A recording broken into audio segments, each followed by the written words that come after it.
எப்பேற்பட்ட கட்சிங்க அதிமுக. ஒரு காலத்துல ஏடிஎம்கே கட்சியை பார்த்து அலறாத ஆட்களும் இருக்க மாட்டாங்க, அலறாத எதிர்கட்சிகளும் இருக்காது. அப்படி ஒரு ஸ்ட்ராங்கான கட்சி அது. ஐடியாலஜி உள்ள கட்சி. பெரிய பெரிய லெகசி லீடர்ஸ் எல்லாமே வழிநடத்தின கட்சி தான் அதிமுக கட்சி. அப்படிப்பட்ட ஒரு மிகப்பெரிய கட்சி இன்னைக்கு தனித்தனியா உடைஞ்சிருக்கு. நேத்து வந்த கட்சியில போய் சேர்றதுக்காக அந்த தலைவரோட வீட்டு வாசல்ல நாயை விட கேவலமா வெளியே வெயிட் பண்ணிட்டு இருக்காங்க வெயில்ல.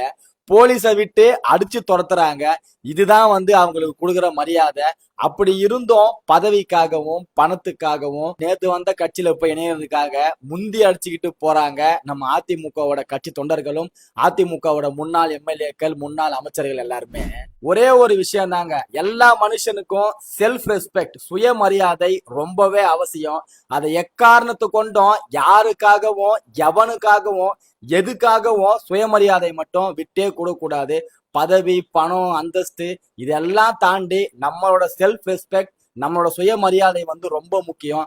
அதை யாருக்காகவும் எப்போதுமே நம்ம இழக்கவே கூடாது.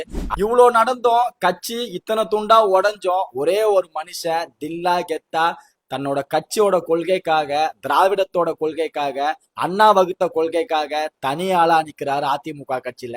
வேற யாரும் இல்ல, நம்ம எடப்பாடி ஐயா தான். எடப்பாடி சார், உங்க மேல இன்னும் மதிப்பு மரியாதையும் அதிகமாயிட்டே போகுது. Hats off you sir. இந்த அதிமுக இருக்க எல்லாம் போயிட்டு டிவிக்கு ஜாயின் பண்றாங்க. இதை பத்தின உங்க கருத்தை மறக்காம கமெண்ட் பண்ணுங்க. இன்னொரு வீடியோல பார்க்கலாம். நன்றி. நான் உனக்கு தர்றது சோறு இல்ல தம்பி, இம்ப்ரமேஷன். இம்ப்ரமேஷன் இஸ் வெல்த்.